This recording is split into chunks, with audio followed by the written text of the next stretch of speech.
Le monde bouge tellement si vite qu'on est tous en plein dedans entre les technologies, l'économie, l'environnement. Tout change à une vitesse vraiment folle. Alors du coup, on se pose la question comment faire pour être sûr de saisir toutes les opportunités et de relever les défis qui se présentent. Eh bien, figure-toi que la clé, c'est de développer certaines compétences. Des compétences qui te permettront de t'épanouir et de contribuer à ton propre développement ou aussi peut-être, pourquoi pas, le développement de ton pays. Alors aujourd'hui, je vais te parler de 5 compétences essentielles à maîtriser avant 2030.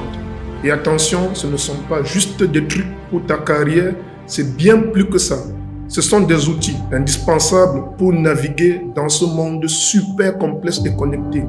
Grâce à ces compétences, tu pourras devenir un acteur de ton propre changement et aussi un vrai leader moderne. Alors, regarde un peu tout autour de toi, les choses ont bien changé ces dernières années. Le mobile moderne, c'est partout maintenant. Les startups technologiques qui poussent comme des champignons. Internet est de plus en plus accessible, l'intelligence artificielle, les villes s'agrandissent, on commence même à parler de plus en plus d'énergie renouvelable. On est bien dans une situation où notre continent, spécifiquement le continent africain, est en plein boom. Ça, c'est vraiment clair. On a donc plein d'opportunités. Mais il y a aussi des défis à relever au milieu de tous ces changements, notamment le chômage, parce que oui, l'évolution aussi va entraîner une crise d'emploi. L'accès à l'éducation, aujourd'hui de plus en plus, on parle aussi de la lutte contre le changement climatique. Alors bref, il est question ici de s'adapter, d'évoluer et d'être prêt et surtout réactif. Et c'est là que nos 5 compétences vont entrer en jeu. Ces compétences vont te donner les clés pour réussir non seulement sur le marché du travail, mais aussi de te permettre de te lancer dans l'entrepreneuriat, d'innover et surtout de devenir un acteur du changement social. Alors, la première compétence à développer, c'est la maîtrise du numérique. Ça, c'est vraiment ton passeport pour l'avenir. Parce qu'on ne va pas se mentir, le numérique, ou alors si tu veux l'appeler le digital, c'est quasi devenu essentiel. C'est bien plus qu'un simple outil, c'est un vrai moteur de développement. Mobile money, comme je l'ai dit tout à l'heure, l'e-commerce, la télémédecine, l'éducation en ligne, tout ceci, c'est du numérique qui a complètement transformé notre quotidien. Alors, si tu veux donc être de la partie, il te faut maîtriser ces outils. Mais attention, maîtriser le numérique, ça ne veut pas dire simplement utiliser un smartphone. Il faut aller beaucoup plus loin. Tu dois être capable de maîtriser les bases. Par exemple, utiliser un ordinateur, naviguer sur Internet, te servir des réseaux sociaux, des applications de messagerie. Bref, tous ces outils de base, tu dois vraiment les avoir déjà au bout des doigts. Tu dois aussi savoir trouver et gérer l'information. Ça, c'est super important parce que savoir chercher des infos fiables en ligne, faire le tri entre le vrai et le faux, éviter les pièges de fake news, c'est super important de nos jours. En outre, si tu as l'âme d'un entrepreneur, tu pourras également te lancer dans l'entrepreneuriat en utilisant cette fois-ci le numérique pour créer ton business, trouver des clients, gérer ton entreprise globalement. Donc, le numérique, c'est une vraie opportunité pour entreprendre. N'oublie pas que tu peux aussi parallèlement devenir un citoyen engagé, notamment en t'informant sur les enjeux sociaux et politiques si tu es intéressé par la politique, participer à des débats en ligne, faire entendre ta voix. Bref, l'utilisation du numérique va vraiment te permettre d'avancer et de faire avancer les choses autour de toi. Et pour finir, communiquer avec le monde, c'est aussi super important. Donc, tu dois maîtriser l'anglais ou le français, au moins une langue supplémentaire en dehors de ta langue native. Ceci te permettra vraiment d'élargir tes horizons et de communiquer avec un public beaucoup plus large. Alors, tu vois, maîtriser le numérique, c'est vraiment un atout majeur. Et ce, pour plusieurs raisons. Le marché du travail qui évolue, de plus en plus d'emplois dans tous les secteurs, on demande des compétences numériques et aujourd'hui, l'IA devient même aussi un super avantage concurrentiel. Donc, si tu veux trouver un job et réussir ta carrière, il faut clairement être à la page.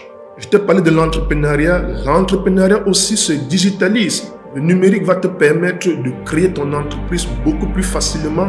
Contrairement aux années antérieures où démarrer une entreprise était très difficile, aujourd'hui, le digital te permet d'aller beaucoup plus facilement, de trouver des clients partout dans le monde et de proposer des solutions innovantes. Ça, c'est une véritable chance parce que grâce au numérique, même les personnes dans des zones rurales peuvent accéder à l'éducation, à la santé, à l'information. Donc c'est un outil puissant vraiment pour lutter aussi contre ces inégalités qu'on avait avant. Tout le monde aujourd'hui peut démarrer une activité en ligne, peut démarrer une entreprise sans forcément un énorme gros capital.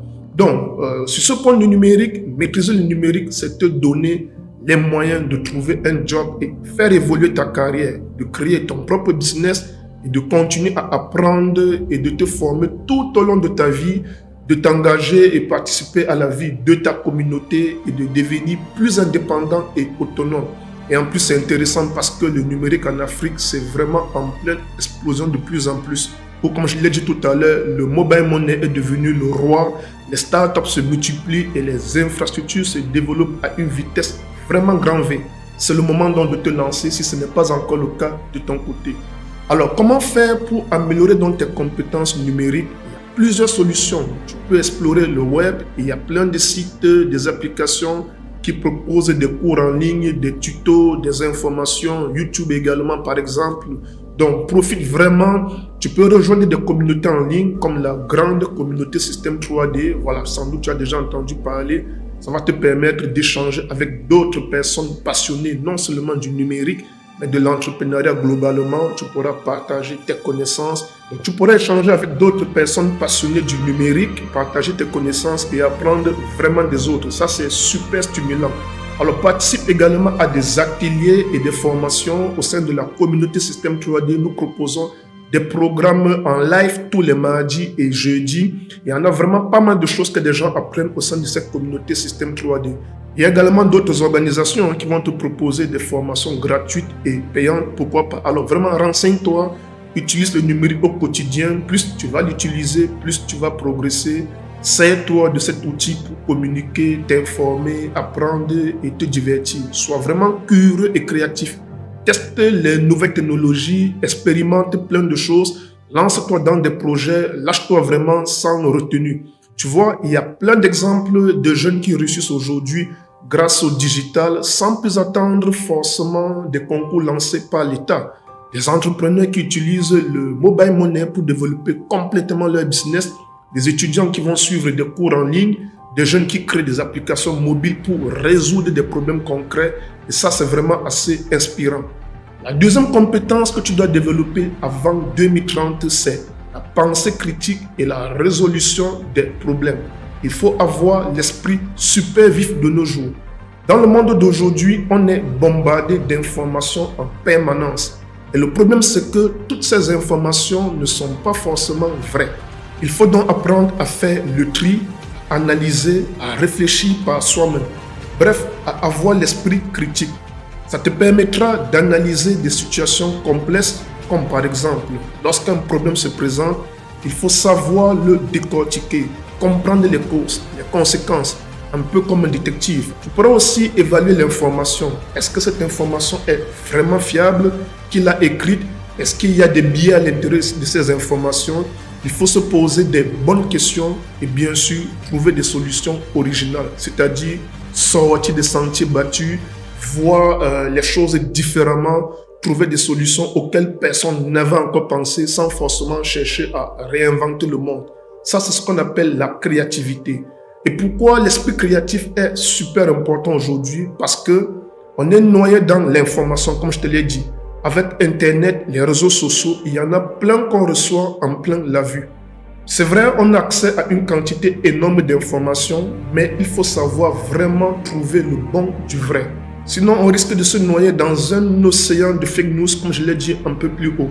Alors, le monde change, oui, les défis aussi. Donc, avoir l'esprit critique, c'est une compétence super recherchée. Ça, c'est partout, hein, que tu sois étudiant, employé, entrepreneur. Savoir analyser, résoudre des problèmes, c'est toujours un atout. Alors, comment développer donc ton esprit critique? Il faut questionner tout. Ne rien prendre pour acquis. Sois curieux, pose des questions, creuse les sujets qui t'intéressent. Analyse les situations.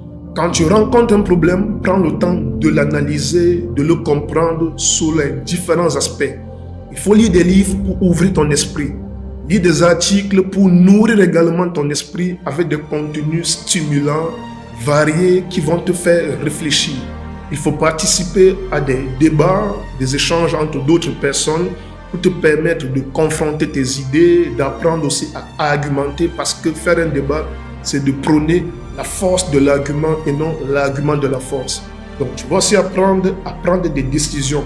Même quand tu n'es pas sûr de toi, il faut t'entraîner à prendre des décisions en pesant le pour et le contre. Donc tu as plein de ressources à ta disposition pour développer ton esprit critique. Comme je t'ai dit, lire des livres, visiter des sites web. N'hésite pas vraiment à utiliser tout ce que tu peux pour pouvoir ouvrir ton esprit. Alors imagine un peu un entrepreneur qui doit faire face à une nouvelle loi qui menace son activité. Alors grâce à son esprit critique, il va analyser la situation, identifier les risques et les opportunités et trouver des solutions pour s'adapter. La troisième compétence à maîtriser d'ici 2030, c'est la collaboration interdisciplinaire. Le principe de l'union fait la force. Dans le monde d'aujourd'hui, on ne peut pas tout faire seul. Pour réussir, il faut savoir travailler en équipe avec des personnes qui ont des compétences et des points de vue différents. C'est ça la collaboration interdisciplinaire. En gros, ça veut dire travailler avec des profils variés, notamment des développeurs, des designers, des agriculteurs, des artistes. Bref, savoir collaborer avec des personnes d'horizons divers, c'est super enrichissant. Quand on met des têtes différentes ensemble, on trouve des idées plus créatives, ce qu'on appelle le cerveau collectif.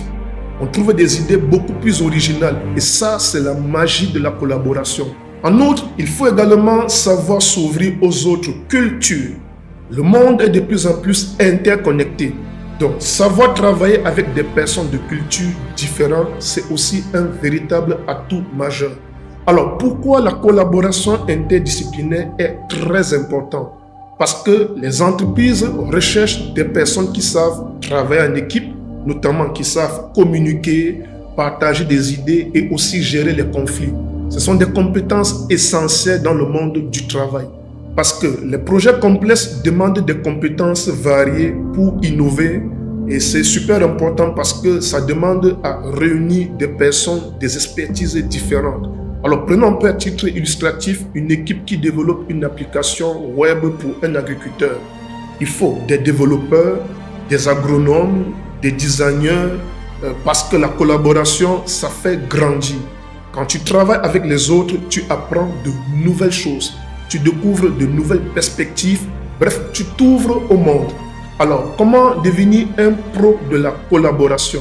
Je vais déjà t'inviter à participer à des projets collaboratifs. Ça, c'est super important. Challenge-toi, essaie un peu de t'engager dans des projets qui vont te permettre de travailler avec des personnes différentes. C'est pourquoi aussi, au sein de la communauté Système 3D, on a des projets qui demandent la participation collective de chaque membre de la communauté pour pouvoir développer cet esprit collaboratif. Donc, tu peux rejoindre une association, un club, participer à un projet, par exemple, open source pour le développement d'une application, si tu veux. Donc, ça va aussi te permettre de travailler la communication efficace parce que tu vas exprimer tes idées clairement dans la contradiction. Ça, c'est très important de savoir accepter la contradiction. Tu vas écouter les autres et tu seras ouvert aux critiques. Donc, la communication, c'est la base. Et pour développer une bonne communication, une communication saine, tu dois développer ton esprit d'empathie. Ça veut dire quoi? Tu dois te mettre à la place des autres, essayer de comprendre et d'accepter leur point de vue. Et il y a des outils dans des entreprises de plus en plus développés, des outils collaboratifs. Tu as l'exemple de Trello, Asana, qu'on utilise au sein de l'agence également. Donc, il y a plein d'autres outils pour te faciliter le travail en équipe. Donc, c'est super important aussi de noter que tu dois apprendre à gérer les conflits. Ça fait partie du travail collaboratif parce que dans une équipe, il y a forcément des discordances, des désaccords. L'important, c'est de savoir les gérer de manière constructive. Constructive, ça veut dire pour l'intérêt collectif et non pour son intérêt personnel. Donc, tu peux trouver des opportunités de collaboration vraiment partout. Comme je t'ai dit, dans des projets open source, dans des associations. Vraiment, lance-toi, c'est super important. C'est comme un peu quand on était étudiant, on avait des groupes de travail qui nous permettaient de travailler sur des projets. Et là, ça nous créait une bonne synergie, une énergie, une connexion avec les autres apprenants. Ça, c'est super important aussi de l'appliquer dans le monde actif dans lequel tu es maintenant. Donc, quatrième compétence à développer d'ici 2030, c'est l'intelligence émotionnelle. Gérer ses émotions et comprendre celles des autres dans un monde de plus en plus technologique est super important. L'intelligence émotionnelle, c'est la capacité à comprendre et à gérer tes émotions et celles des autres. Tu vois, les machines peuvent faire des choses incroyables, mais elles ne savent pas ressentir les émotions. C'est ce qui nous rend humains, c'est ce qui nous rend différents avec l'intelligence artificielle, par exemple. L'intelligence émotionnelle, ça te permet donc de mieux te connaître, d'identifier tes forces, tes faiblesses, de savoir gérer ton stress. En gros, savoir comment tu fonctionnes. Tu peux aussi développer ton empathie, c'est-à-dire te mettre à la place des autres, comprendre ce qu'ils ressentent. C'est super essentiel pour créer des relations humaines saines et authentiques. Et bien sûr, communiquer efficacement, c'est savoir exprimer tes idées clairement, écouter attentivement les autres et savoir gérer les conflits. Une bonne communication, c'est la clé de la réussite. Tu peux également créer des relations positives, c'est-à-dire inspirer la confiance, motiver les autres, collaborer efficacement. Bref, construire des relations solides et épanouissantes. Alors pourquoi l'intelligence émotionnelle est très importante? Parce qu'elle va te permettre de te connecter aux autres, de comprendre leurs émotions et de créer des liens. C'est ce qui fait la différence d'ailleurs dans la vie personnelle et professionnelle. L'intelligence émotionnelle te permet aussi de mieux gérer ton stress qui est omniprésent dans le monde d'aujourd'hui. On vit de plus en plus dans un monde super chargé émotionnellement. Et puis, avouons-le, c'est quand même plus agréable de travailler et de vivre avec des personnes qui savent gérer leurs émotions. Alors, comment développer donc cette intelligence émotionnelle? La première chose que je vais t'inviter de faire, c'est de pratiquer la pleine conscience. C'est-à-dire, apprends à observer tes pensées, tes émotions sans jugement. La méditation aussi peut t'aider à prendre du recul, c'est-à-dire prends un temps pour communiquer avec toi-même dans un silence profond. Écoute attentivement les autres, essaie de comprendre leur point de vue, montre de la compassion même si tu as une différence d'opinion. C'est très important d'améliorer ta communication parce que ça va te permettre d'apprendre à t'exprimer clairement, à utiliser un langage positif et être attentif à ton langage corporel aussi. Et pour ce faire, tu dois savoir identifier les sources de tension, gérer tes émotions, chercher des solutions qui conviennent à tous. Donc, cultive des relations positives et entoure-toi des personnes bienveillantes. Ça t'aidera à développer ton intelligence émotionnelle. Donc, investir également dans des relations authentiques, c'est super important, d'où l'importance d'être actif, d'être membre d'une communauté bienveillante. Donc, pour développer ton intelligence émotionnelle, je vais t'inviter de lire. La lecture, c'est super important. Participe à des ateliers, n'hésite pas à explorer toutes les solutions qui peuvent être possibles. Prends le cas d'un manager qui doit gérer une équipe face à un défi important. Alors, grâce à son intelligence émotionnelle, il saura comprendre les émotions de ses collaborateurs, les motiver, les soutenir et même les mener vers la réussite. Cinquième compétence et dernière à développer d'ici 2030, c'est l'apprentissage continu. Ne jamais cesser d'apprendre. Dans ce monde hyper constant en évolution, la capacité à apprendre et à s'adapter est essentielle pour s'épanouir et réussir. Donc, l'apprentissage continu, c'est l'engagement de toujours chercher à en savoir plus, à acquérir de nouvelles compétences et à développer ton potentiel tout au long de ta vie. L'apprentissage continu également va te permettre d'acquérir de nouvelles compétences et de connaissances. Le monde, comme je te l'ai dit, change rapidement et les compétences d'aujourd'hui pourraient être rapidement très obsolètes d'ici quelques années, voire demain. Donc, en t'engageant dans l'apprentissage continu, tu restes à jour et tu t'adaptes surtout aux nouvelles technologies, aux nouveaux métiers et aux nouveaux défis. L'apprentissage, c'est une source également de stimulation intellectuelle et de satisfaction personnelle parce que ça va te permettre de découvrir de nouvelles passions en toi, d'élargir tes horizons et de te réaliser pleinement. Alors, c'est vraiment important parce que, comme je te l'ai dit, les compétences d'aujourd'hui pourraient très rapidement devenir obsolètes d'ici quelques années. Donc, le fait de te mettre régulièrement à jour va te permettre de rester compétitif sur le marché du travail et surtout de t'adapter aux nouvelles exigences. Et il y a également une réalité que tu sans doute ignores, c'est que les entreprises de nos jours recherchent des personnes curieuses et avides d'apprendre. Donc c'est un signe de motivation et d'adaptabilité, surtout aussi de proactivité que tu renvoies auprès des potentiels recruteurs. Les employeurs valorisent les candidats qui sont prêts à apprendre et à se développer tout au long de leur carrière. L'apprentissage, c'est un investissement dans ton avenir parce que plus tu apprends, plus tu augmentes tes chances de succès et d'épanouissement. Alors, comment cultiver l'apprentissage continu?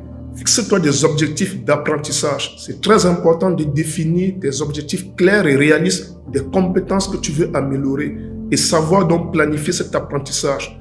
Par exemple, tu peux te fixer comme objectif d'apprendre une nouvelle langue, de maîtriser un nouvel outil informatique ou de suivre une formation en ligne. Donc, explore différents formats d'apprentissage tels que les cours en ligne, les livres, les podcasts, les séminaires entrepreneuriaux comme ceux que Système 3D propose, les ateliers de formation, comme je te l'ai dit, on en propose tous les mardis et dimanches.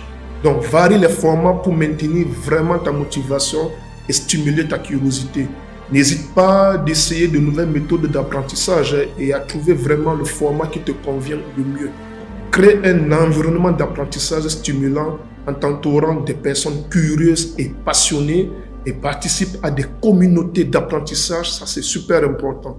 Ça va te permettre d'échanger avec des personnes qui partagent les mêmes intérêts que toi, de participer à des discussions en ligne, de rejoindre des groupes d'apprentissage. Donc, développe ta curiosité et ton esprit critique. Notamment, pose-toi des questions, explore de nouveaux sujets et remets en question tes idées préconçues et figées. Sois ouvert aux nouvelles idées, aux nouvelles perspectives. Et je t'invite aussi de célébrer tes progrès et tes réussites parce que ça va te permettre de reconnaître tes efforts et tes accomplissements. Ça va te permettre en outre aussi de maintenir ta motivation et ton engagement dans l'apprentissage. N'oublie pas de te féliciter pour chaque étape franchie et chaque objectif atteint. Voilà, on a fait le tour de ces 5 compétences indispensables pour réussir en 2030. Maîtrise du numérique, pensée critique, la collaboration, l'intelligence émotionnelle et l'apprentissage continu. Avec tout ça, tu as de quoi te construire un avenir radieux et surtout de contribuer à un monde meilleur pour toi. Et si tu as aimé cette vidéo, n'oublie pas de la liker, de la partager avec des amis et de t'abonner à la chaîne pour ne rien rater des prochaines vidéos. On se retrouve donc bientôt pour de nouvelles aventures. Ciao!